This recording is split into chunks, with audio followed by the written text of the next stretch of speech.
guys, it's Katie with Begging for Balance. This is going to be a video about how to get your dog out of the crate calmly and to gear them up for the day. If you're going for a walk or if you're coming out to do some training, it's really important that you're paying attention to your dog's state of mind. So if you open this door and you let them blaze out of here, and then you finally eventually somewhere get them to sit down, put some tools on, and then you head out for the walk, you're behind your dog essentially. They're already highly aroused, and if you're having any kind of behavior problems, so if you're having reactivity, if your dog has aggression issues, if they have extreme fear, or even if they're just an excited puppy that likes to pull on walks, if you're not paying attention to these first moments when you're interacting with the dog and their state of mind, you're missing a lot of really valuable moments when you can establish your relationship and also how the walk or the training session or whatever it is, how it's going to go, how you want them to behave. So this is really important. It's important that you don't just open the door, let the dog out without any tools on. You want to make sure you have a leash on the dog before you invite them out of the kennel. So first thing, if you have a dog that's not safe to reach in there and clip a leash on, then you should try to have some sort of leash on them before you bring them out. In general, most people are able to reach in and clip a leash on their dog's regular flat collar without a problem. If you have a dog that bites you, you need to talk to me separately about that and about safe ways to get them out of the kennel. So if you go to open the door and your dog goes to rush out, you're going to close the door.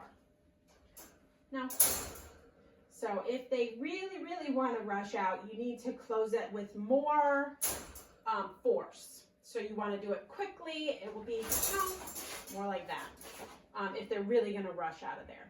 Now, there are some dogs that will just kind of sit by the edge and just slowly weasel their way out. Those dogs, you can close it a little bit slower and then reopen it, close it again and reopen it. Now, see, he's waiting there, but he's aroused. You see the tail going? He actually gets excited about the fight of the door closing on him. So to kind of reduce that, no, he thinks this is like a game. Oh, I can like try and attempt to get out, and then she'll shut the door, and then like it's a whole thing, and he gets excited by it. So no. So I'm going to tell him no for like whining, things like that. With him, I've actually been working on sit, getting him to sit in there and just chill. So it's not about the obedience, it's just about like, if he's toward the back of the crate sitting, no, he's much less raring to go. And then being able to practice this where the door's open, he's waiting there, notice how I'm talking to you, and I'm not inviting him out. I'm not going to invite him out when he's really aroused, because if I do, I'm going to get a dog that rushes out, and I'm going to have a harder time kind of slowing him down in the moments after that. So I'm going to take a little bit more time here and try to really get him to slow down. Now, the sit is not required. I don't do this every single time. This is just something I'm doing with him to try to de-escalate him a little bit, because he does get excited about the correction with the door. I'm not going to stop doing that. I obviously still need to correct him with the door if he tries to bolt out, but I can help him by giving him a little bit of direction of like, hey, this is actually what I want. So with a dog, you either want to use, like, if you have a long line, you can clip that on their regular collar, or if you have just an extra regular leash, clip that on. If you have a slip lead, which is just basically a rope that slides on the dog's neck, you can reach in, put this over the dog's head. But when you do that, remember, when you put the leash in or you clip the leash on, that is not an invitation to come out at that moment. Most dogs, when you do that, they'll try to come out. So if I clip a leash on and he starts to come out, I'm going to close the door again. I'll be holding on to the leash, but I'll close the door and open it. Do not invite them out yet. So like you'll see, he already has a long line on before this video. So I'm gonna gather up my long line. Let me get this out from under his feet. I'm going to make sure that I have the leash short before I invite him out. So if the longer the leash is, the more kind of runway he can get, and the further he can go, and the more excitement he can kind of build. So when you bring the dog out, make sure that your leash is really short so they can't really go that far when they come out. The other thing you want to remember is not to stand here in front of the door. So if I stand here, I'm essentially spatial pressure holding him in there, just the way it would be if the door was right there. So I don't want to stand there. I want to actually stand, no, I want to stand back here behind the door. I'm going to move this bucket just a little bit. So a couple other points here, and you can see he's like raring to go, is to make sure that you have your tools ready before you bring the dog out. So he's going to wear e-collar and prong for the walk. So I'm going to go ahead and turn the e-collar on. I'm going to take my prong out of here. Make sure that that it's taken apart. Okay, so you need to take your prong apart and put it under the dog's neck and then buckle it. So I like to have it out. You can take it out and you can actually hang it just on a little part of the crate. So I just hooked that over here, so then it's going to be ready to go once I get the dog out. So I'm going to gather up my leash nice and short. The tone of your voice and what you say here matters. So if I've noticed in training that if I say, let's go, and invite them out, they tend to come out really excited. If you're going to say, let's go, you want to make sure that your tone is really neutral and slow. Let's go. So more like that, let's go. The other thing that I found helpful is to actually just say, come. For whatever reason, if you say come nice and neutrally, I notice the dogs get less aroused. So let's go tends to, I don't know if it's just higher pitch or what it is, but the dog just tends to kind of race with you a little more. So I like to use come.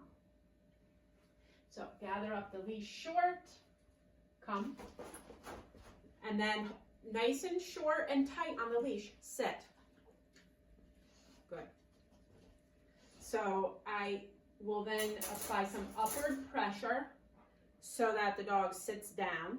I'm not sure if you can see him right now. Come, sit. Good. So no. So this nonsense here, correcting that, keeping my leash short and tight, and then applying a little leash pressure up until he sits down. Something else that I like to do when I'm gearing up a dog is if I have a long line, I just throw the long line down. I don't want to have a ton of stuff in my left hand. It makes it easier to be able to gear the dog up. So here I'm going to put his e-collar on first. I'm paying attention to how the dog is. When he comes out, he usually gets really excited. His tail will be wagging, stuff like that. Don't put the collar on yet. Wait a second. Just stand there calmly. Slow yourself down. Be very firm and authoritative in your commands. So no, if they're like being silly, a little leash pressure up, sit. Okay, and then you're going to have your collar here. Swing down under the neck when he's calm. Go ahead and clip the leash or clip the e-collar on. Now I can reach over and grab my prong with my right hand and then grab the other part in my left hand. Still keeping my leash short and snug that I'm holding on to this. And then go ahead and put the prong on. I've still got the leash here, reaching under his neck, using it like a steering wheel and turning it so the leash comes out up on top. And then clipping my back up onto his flat collar, unclipping the long line. Now this whole time he should still be sitting here calmly. So now I've got my long line. I'm going to gather this up and put it away. And there we go. So now we can head out for a walk, and I've got a nice calm dog.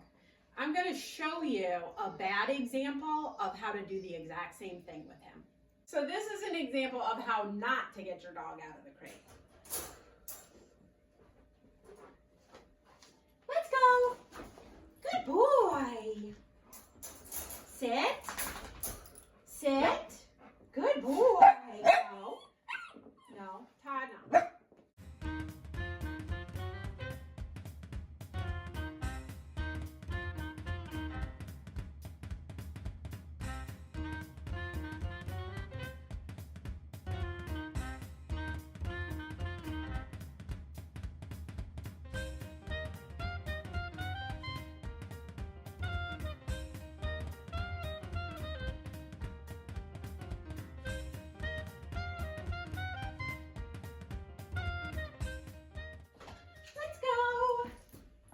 You notice the pawing at me, the sniffing me. He's not listening. He's breaking the sit a bunch of times. He's already getting aroused. So then if we head out on the walk, we're going to have more problems with reactivity. It's going to be harder to correct him early for the reactivity because they're already really excited. So don't do it this way.